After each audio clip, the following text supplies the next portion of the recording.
काही व्यक्तींचा जन्मच मुळी समाजासाठी होतो. त्यांच्यामुळे लाखो लोकांच्या आयुष्यात बदल घडतो. महाराष्ट्राच्या राजकारणात हे नाव म्हणजे विश्वास, हा चेहरा म्हणजे निर्णय आणि हे व्यक्तिमत्व म्हणजे विकासाचं दुसरं नाव. ते म्हणजे अजित अनंतराव पवार, आपल्या सर्वांचे लाडके आदरणीय अजितदादा. सहकाराची भावना ज्यांच्या रक्तातच होती, शेतकऱ्यांच्या संघर्षासाठी ठामपणे उभे. हाच बारामतीचा संस्कार. याच वातावरणात घडत गेला एक तरुण.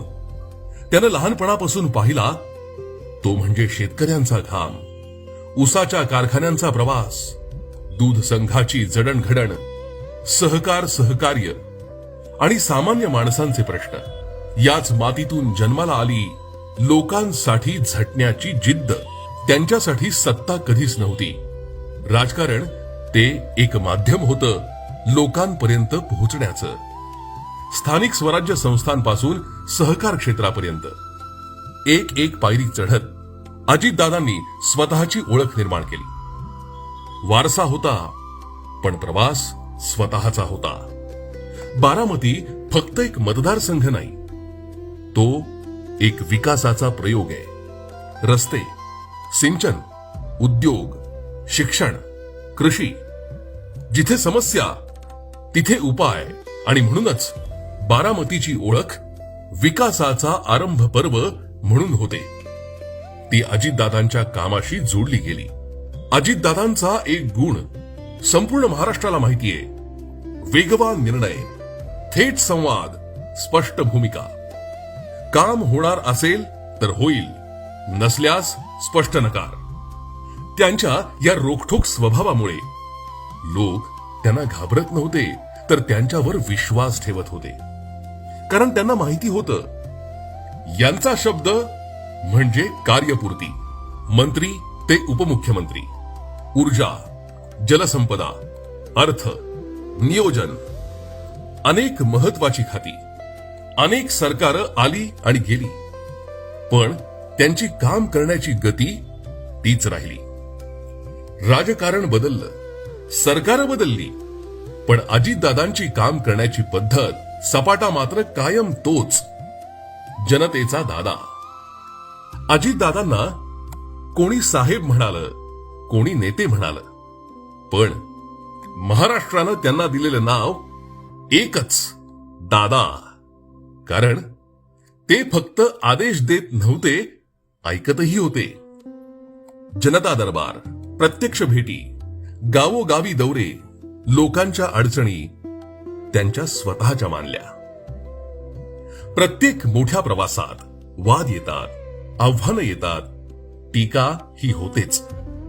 राजकारणात संघर्ष अपरिहार्य असतो, पण दादांनी प्रत्येक संकटाला थेट सामोरं जाण्याचा मार्ग निवडला.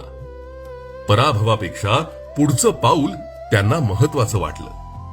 त्यांच्या भाषणांमध्ये नेहमी एकच विषय दिसायचा, तो म्हणजे महाराष्ट्र. महाराष्ट्राचा शेतकरी, महाराष्ट्राचा तरुण, महाराष्ट्रातील महिला भगिनी, महाराष्ट्राचा उद्योग, महाराष्ट्रातील पायाभूत सुविधा, भविष्यातला महाराष्ट्र. त्यांच्या दृष्टीनं राजकारण म्हणजे 5 वर्षांचं नव्हे, तर पुढच्या पिढ्यांचं नियोजन. मोठा नेता होणं वेगळं असतं, मोठा माणूस होणं वेगळं.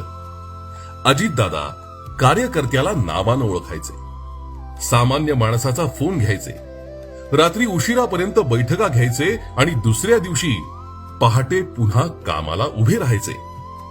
त्यांच्यासाठी सुट्टी हा शब्दच नव्हता. सतत घड्याळाच्या काट्याप्रमाणे कायम न थांबता पुढे जाणारे. एक नेता फक्त पदानं मोठा होत नाही, तो मोठा होतो त्यानं घडवलेल्या माणसांमुळे, त्यानं दिलेल्या संधींमुळे, त्यानं उभारलेल्या संस्थांमुळे आणि त्याच्यावर प्रेम करणाऱ्या लाखो कार्यकर्त्यांमुळे. काळ पुढे जातो, पद बदलतात, सत्ता बदलते, पण लोकांच्या मनात घर करणारे नेते कधीच दूर जात नाहीत. अजितदादा हा फक्त एक नेता नव्हता, तो महाराष्ट्राच्या विकासाचा वेग होता. लाखो कार्यकर्त्यांचा आत्मविश्वास होता. सामान्य माणसाच्या आशेचं नाव होतं अजितदादा. आणि म्हणूनच दादा आज सुद्धा आहेत प्रत्येक कार्यकर्त्याच्या हृदयात, प्रत्येक विकास कामात आणि महाराष्ट्राच्या प्रत्येक स्वप्नात.